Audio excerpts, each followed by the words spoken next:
Welcome to Aaj Kal America. Aaj Kal America is a South Asian TV program where we discuss what's happening in America. Generally, we concentrate on the political aspects, whether it's California, New York, or the US in general.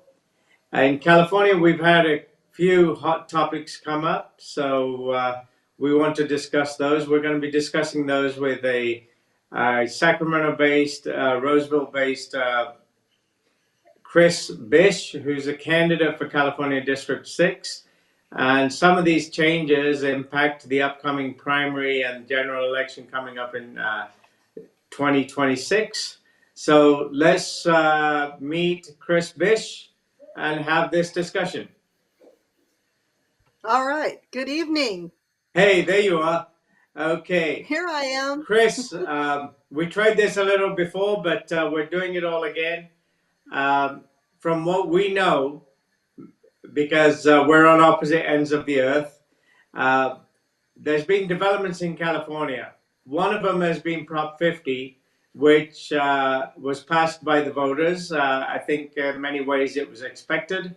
Whether most people liked it or not is not a factor anymore. There are a few lawsuits issued, one by Mark Mauser, an attorney with the Dillon Law Firm, and maybe a few more coming. But let's look at how this impacts the Sacramento region.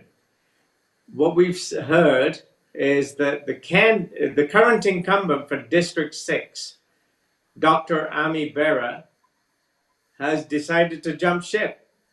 He's now going to be in District 3. So before we deep dive into that, tell us more about Crishtine Bish, the candidate for District 6, and then we will talk about your runaway opponent. Okay. Well, my name is Crishtine Bish, and I am a candidate for Congress in California's 6th Congressional District. Now, I have run for this district before, most recently in 2024, against Ami Bera, who is the current representative for this district. Now, like you had just alluded to, Mr. Bera has jumped ship. He's looking for greener pastures. But what that does for me and my campaign, and for the voters of the current District 6 and the new District 6, is we will not have an incumbent in this race, providing the lawsuits don't prevail. So with this one, I'm a registered Republican here in California, but that's not everything there is to know about me. I'm a real estate agent, small business owner. I've been in this community most of my life and all of my adult life. I've raised 4 children here and been involved in everything from school sports to being a coach, a team mom, a reading tutor, parent of the year at the local Christian school, which was Liberty Towers Christian School, and just involved in the community, and more importantly, in my role as a real estate agent. And this is where it applies to the district and the people, as I truly am the boots on the ground. Selling homes in this community, whether it encompasses the old District 6 or the new one, is I know where we live, where we work, where we play, where the shopping is, and what's important to us. I've seen the homeless camps and where they are. And in some areas, we do have gang problems, and in other rural areas, every community is unique. And it is that attention to detail as part of my job as a real estate agent, is to know these areas and to help people navigate not only the real estate market and help them find the most affordable home that they can, but give everyone an opportunity, not only for home ownership, because I was a realtor during the crash, and that was back in 2008. So I understand about giving everyone dignity. And regardless of what our financial system is doing, it's treating everyone with dignity and respect. And this is something I help people who are losing their homes navigate. Where do their kids go to school when your home's being foreclosed on? How do you start over? And that is a sensitive issue. It's not just the financial part of it, but also the psychology of it and what it takes to help people understand that these are just temporary situations, and try and hold families together and also hold our local schools accountable. Understanding education law and making sure, at that time when people were losing their homes, how important it was for children to maintain as much stability as possible. And when possible, they continue to attend the same school.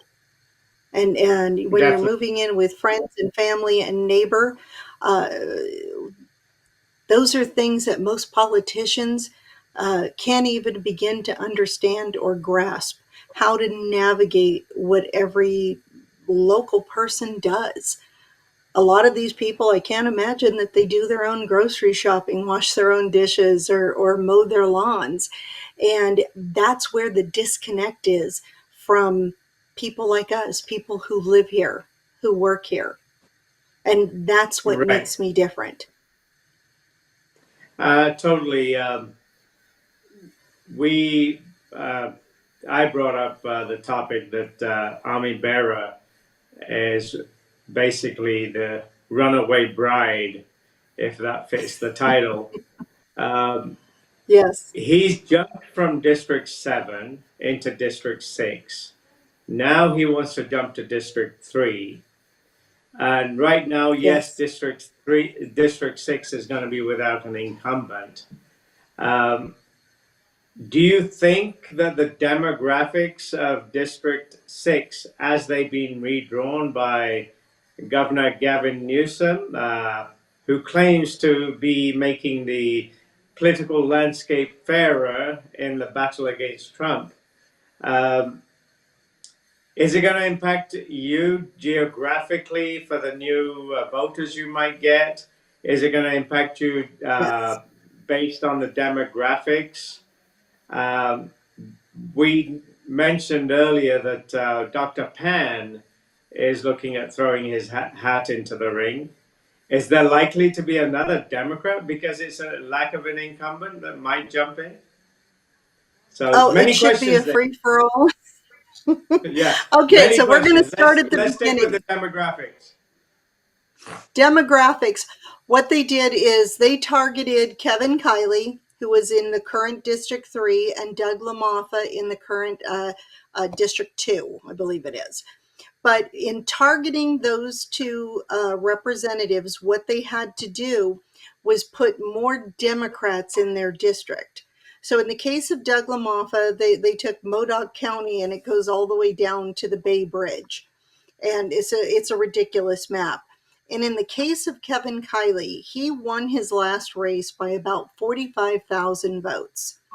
So what Gavin Newsom and the Democrat legislature did was they drew the map in such a way that they put Roseville in Rockland in the new District 6 so they could take those Republicans, that heavy red Republican area, and push it into the 6th district where I'm at. And in doing that, they wanted to take away those Democrat votes or Republican votes from Kevin. So they put them in another district. But in order to do that, they had to take in what was currently the District 6.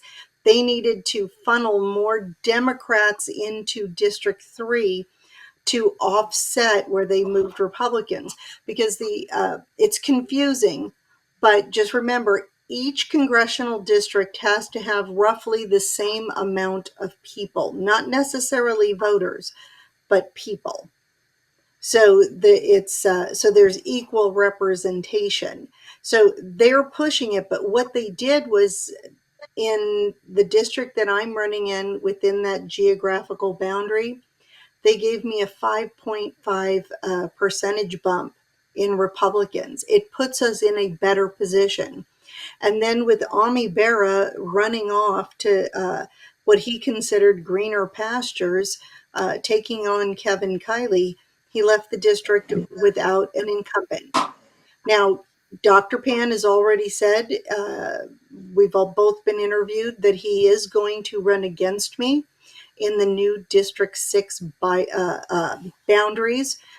Ami Bear is off to greener pastures in District 3. But I do believe that I can take on Dr. Pan. He has just a horrible history here of just deplorable attitudes about vaccines and transgendering and taking away parental rights in schools.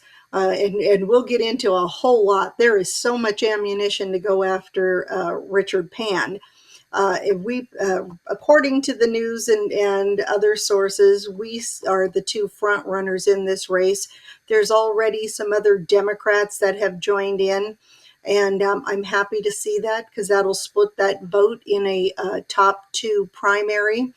And then as far as Republicans go, we're putting out a press release that one of my Republican opponents has dropped out of the race and is throwing his support behind the Bish for Congress campaign. There's another one out there, and we're readily handling him. But I'm moving forward with this campaign as fast as I can. Our paperwork has to be filed by December 19th of our intent to run.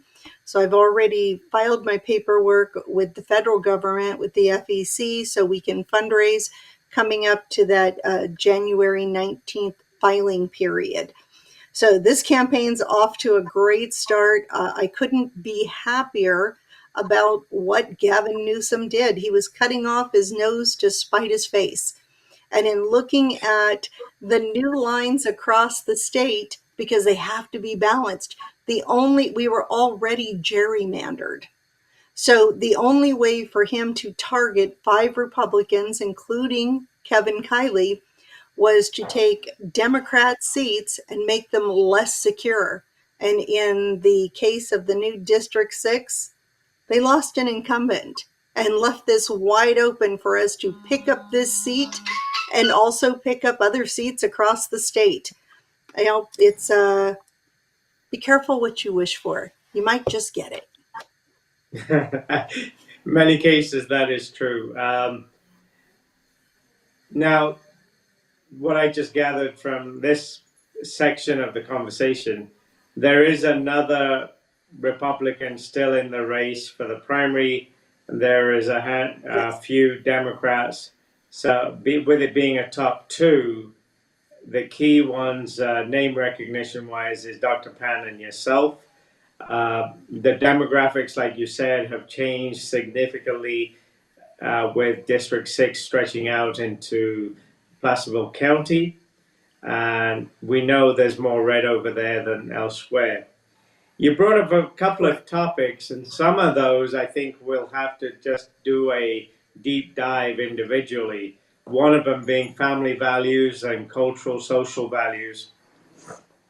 With the US having one key feature, the freedom of religion, we got to find some common ground between the various faiths that exist within California, within the US, because if all people of faith, this is my personal view, came together on a common 10 Commandments based agenda, we don't have to agree on all of them, but I know there's a majority of those 10 Commandments, if not all, that doesn't matter where we go pray, they all apply.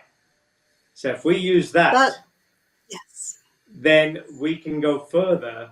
Instead of looking at your God and my God, where do you pray, where do I pray? We don't need to distinguish ourselves that way. We distinguish ourselves as Americans with a freedom of religion component. And then we come together and say, hey, we all believe marriage is between a man and a woman, and let's go. yes. Because anything else is contradictory to the guy upstairs and his desire that we grow future generations. If we don't follow the man and a woman basic foundation of family, then our families are doomed to perish. And then, if we extend Yes. that to the animal kingdom, I don't think they have 87 or 187 genders. They reprocreate, they do everything in the natural environment that they live in. But that's a separate topic. If we can, we'll do Yes. another deep dive just into that. But Okay. District 6, you've said, has been redrawn. We have different demographics, and we have a 5 something percent demographic change from D to R. That'll be advantageous.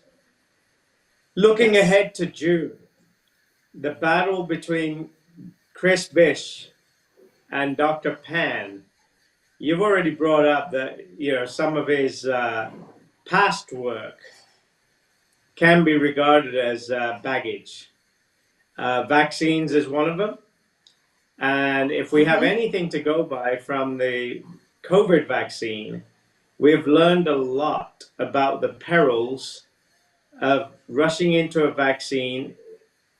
I read somewhere that AIDS as a disease has been around for nearly 5 decades. We have yet to find a vaccine that cures it. We have this disease virus that comes out from a man made lab. Dr. Fauci Mm-hmm. may disagree, but it came from a human made lab. It was generated by humans.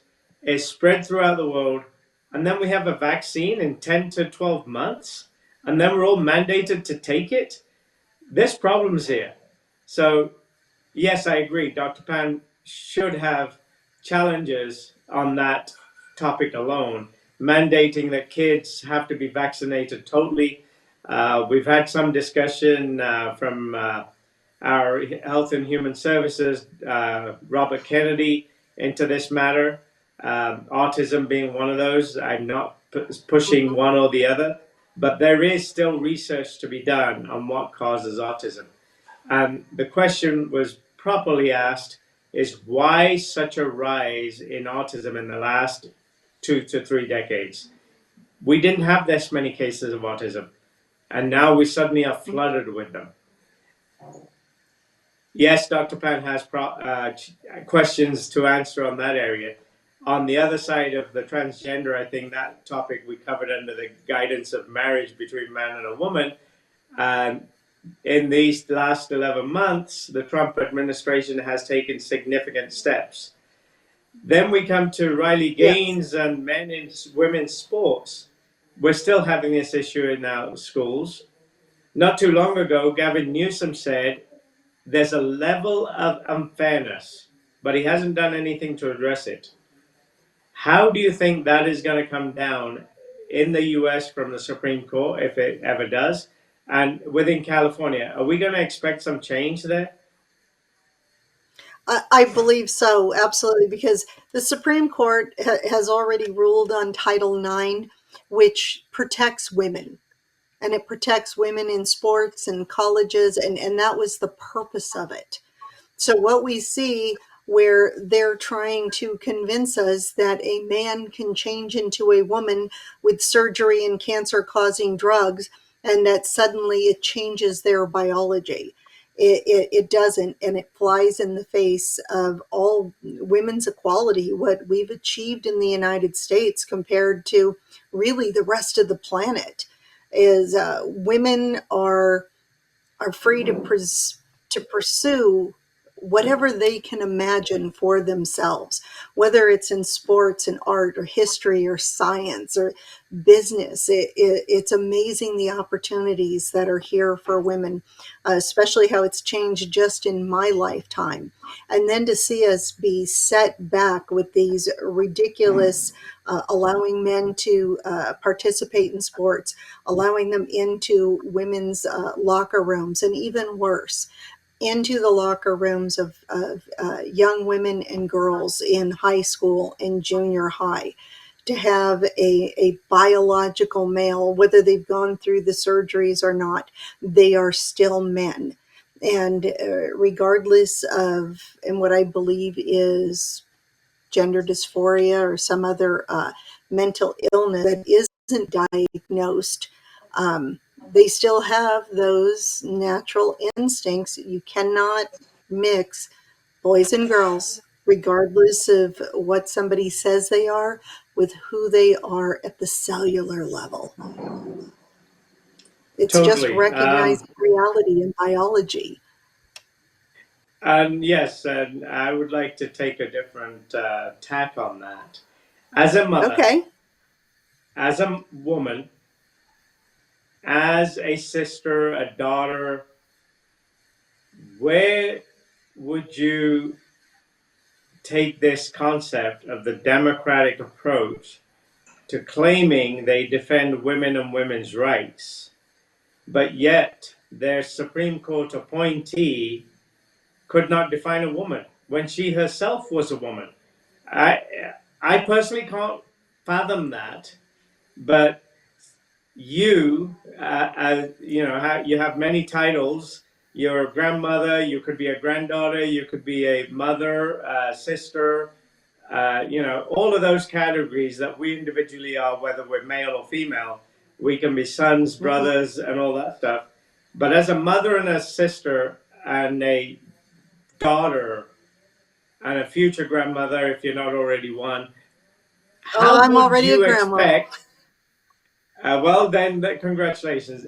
But how would you, if you change your shoes for a minute from the red ones to the blue ones, how do you expect, or how would you, as a Democrat, respond to something like the Supreme Court Justice nominee saying, I can't define a woman because I'm not a biologist?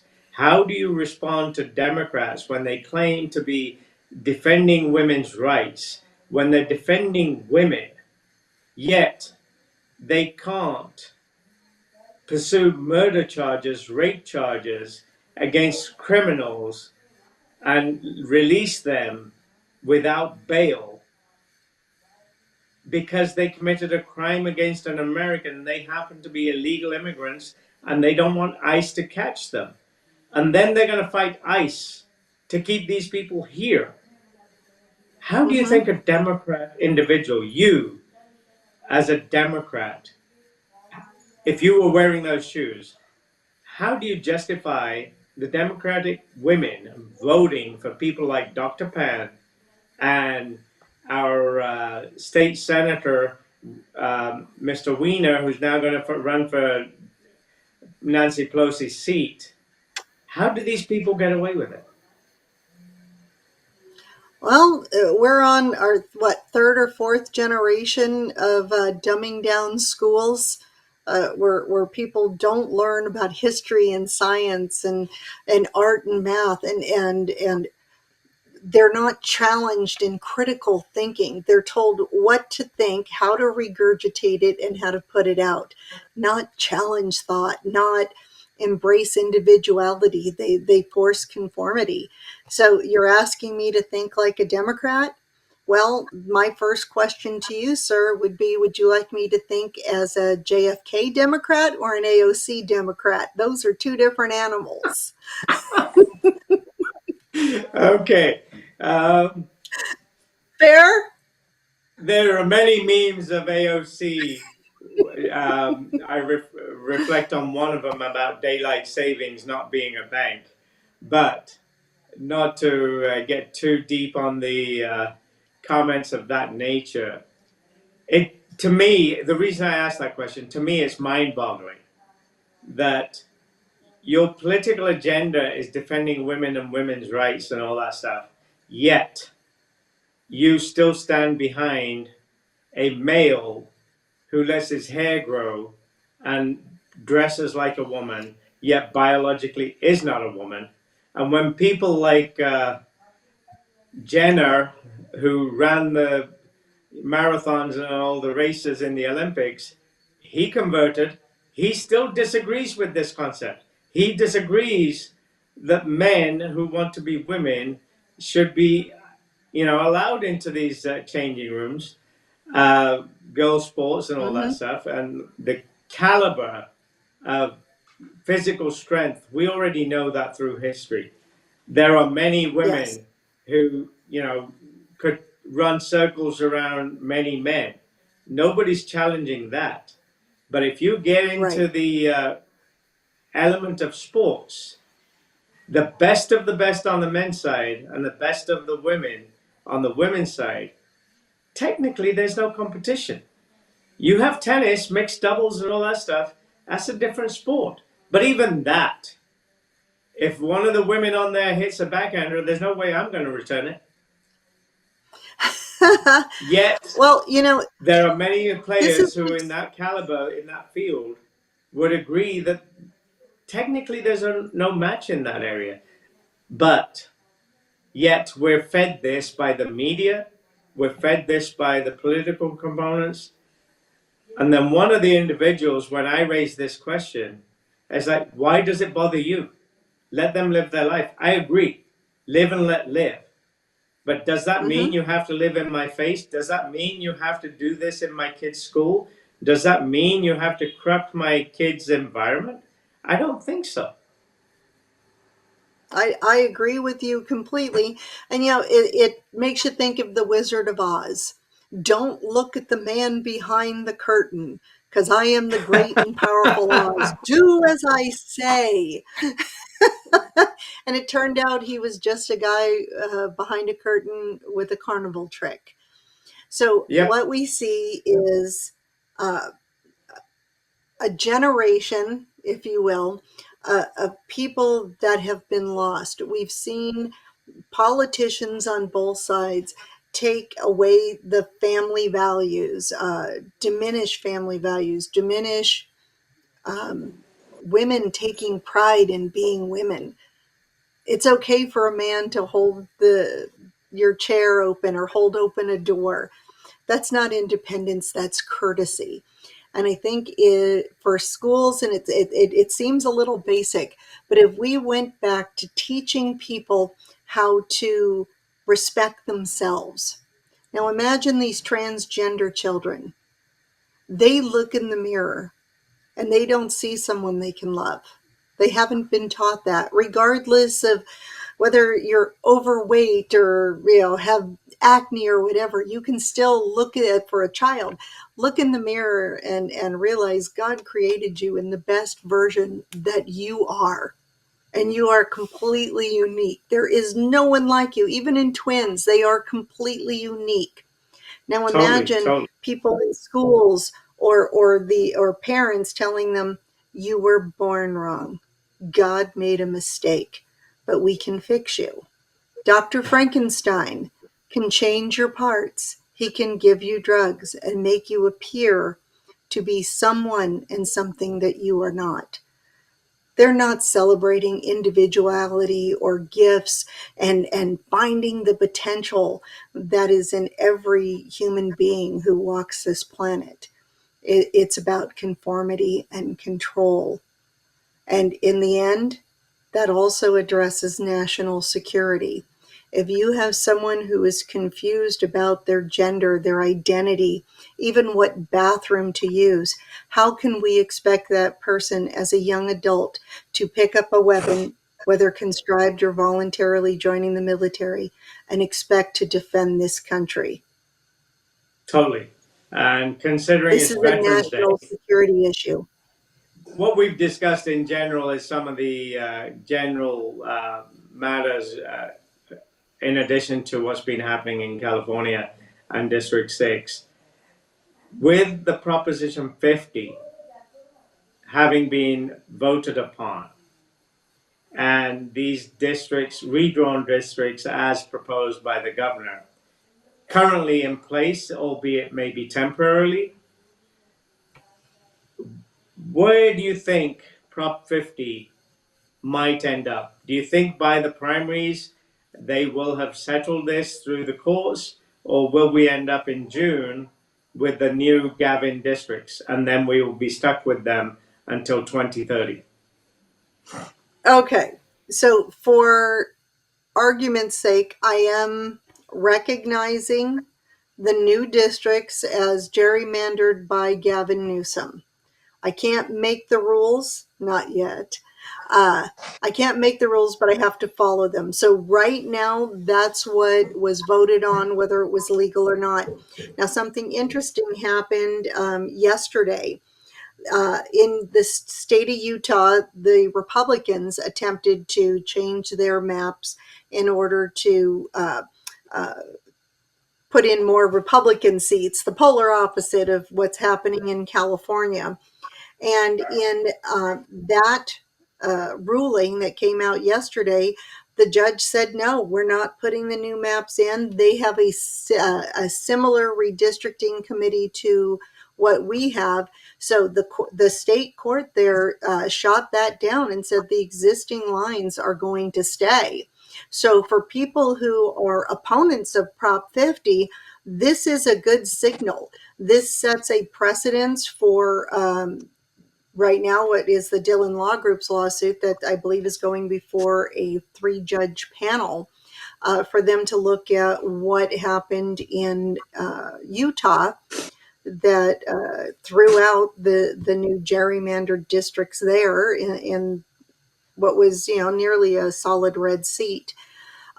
So I'm opposed to Prop 50. I benefit from it. One of the weird side effects, if you will, but it's wrong. It's the way they did it.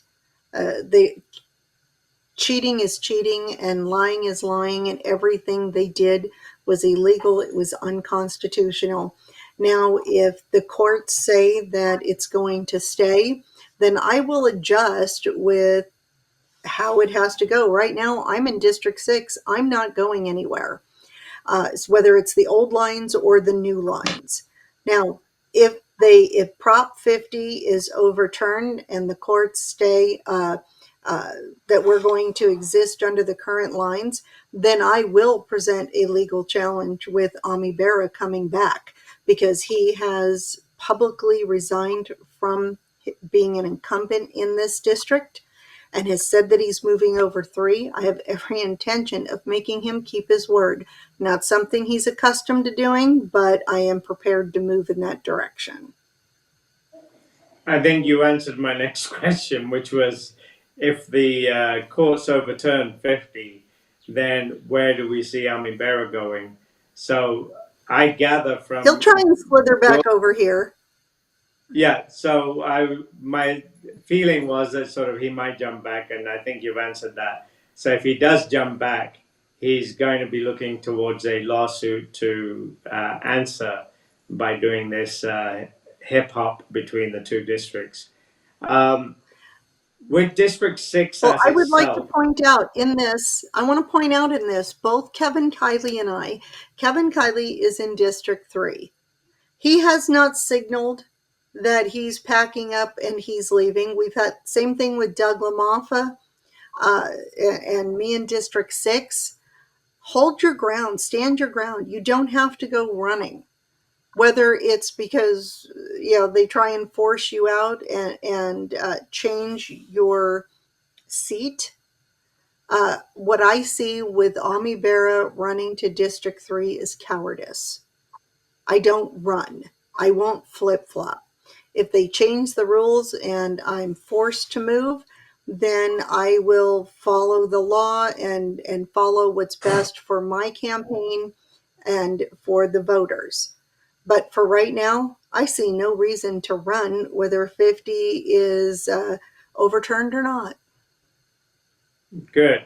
Following on from what you just said about holding your ground, I think there's much to be said about that because as much as we know that there's a liberal component, a progressive liberal component, whether it be AOC or whether it be State Senator Wiener, yes, there are a crowd of those, but the Democratic Party itself is made up of centrists, slightly right of center, but they're still Democrat. And then we have the left as we keep going left.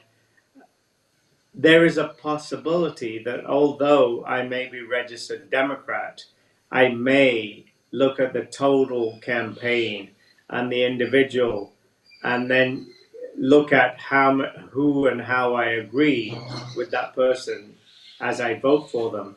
And if Dr. Pan is too far to the left of my beliefs of marriage, man and woman, then why would I vote for him?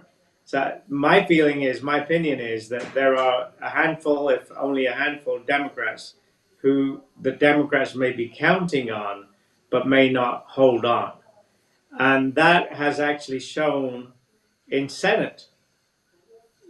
Our Senator Schumer tried to, squeeze everything he could. He never got anything.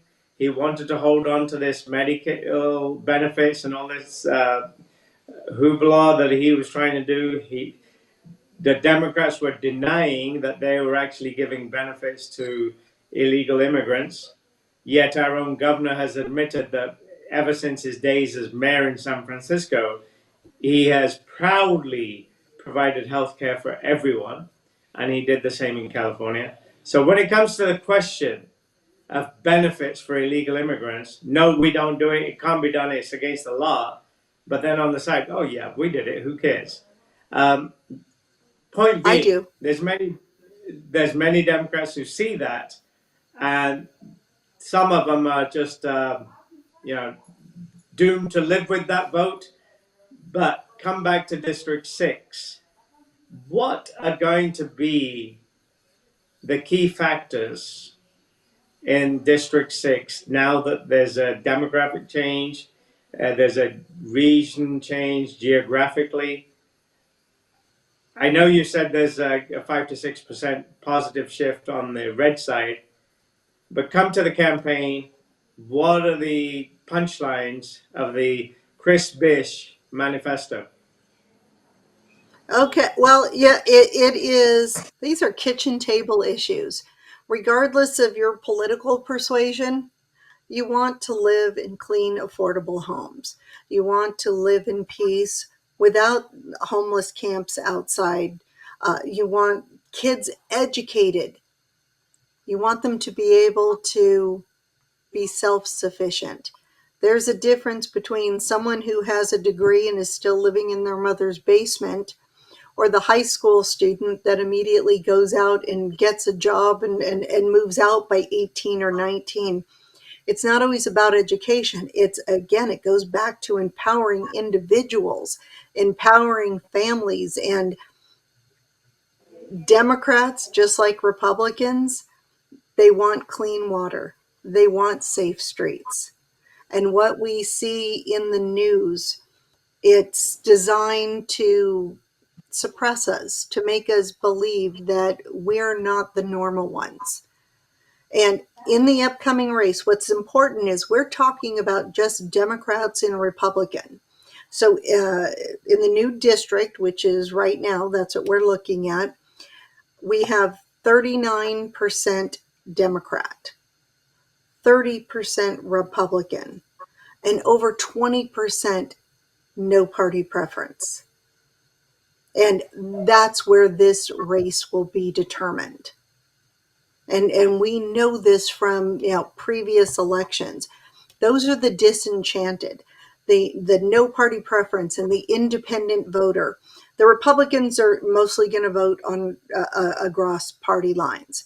Democrats, you're going to see that split between the AOC and the JFK. Those Democrats have reason. They may have one or two issues, but if you speak to them directly and logically, you can overcome disagreements and find more common ground than you may know going into the conversation. And I think I can do that. I believe I can do that. And it's that no party preference, the people who are tired of the squabbling between Republican and Democrat. They just want to live their lives. They want to go to work, save money for a vacation, or buy a bigger home, be able to send their kids to college, or do whatever it is that they want to do with their lives. COVID forced people into the political discussion. And I think it's starting to boomerang back. And we see this with Charlie Kirk. We are seeing a religious revival, and that's not any one religion. It's not even just Christianity. It's across all religions. People are believing in something bigger than themselves, and that's what we want to see, is people believing in not only in themselves but in their fellow human beings. And this is just exciting. Totally agree.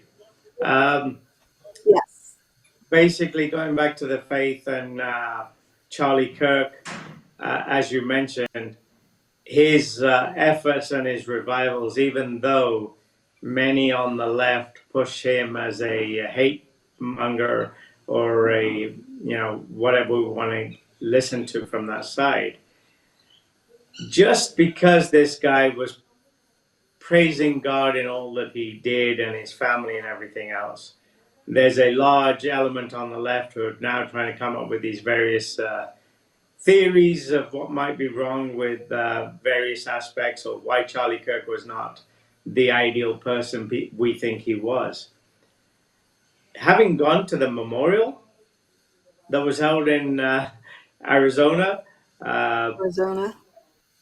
the two arenas were packed.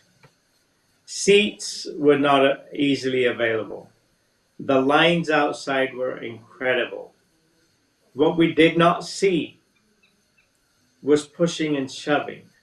We saw Nope. civility in place. And the messages from the people, whether they be Donald Trump Jr. and everybody else who was there, were completely America based, praising of Mhm. God. It doesn't matter how we believe in Him. For argument's sake, you and I pray differently, but we pray to the one God because in Sikhism it says there is one God, and in It Christianity is it that says there's higher one. power that guides us. I was going to say it's that higher power that guides us all. Exactly. So for all this thing that's come about, and yes, there's a lot of positive energy that's come out of it. It's very sad what happened to Charlie, the individual who took part in the murder. Um, is going to go through the judicial system, so we won't comment on something that we don't have as convicted.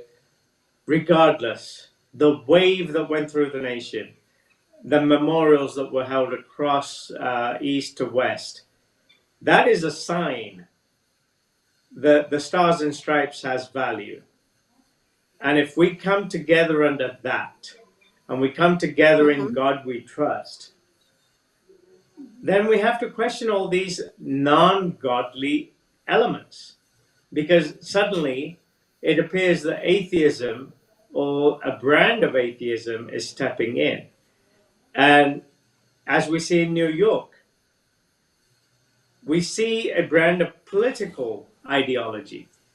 Yet many people are twisting it into you oppose this religion or you oppose this belief.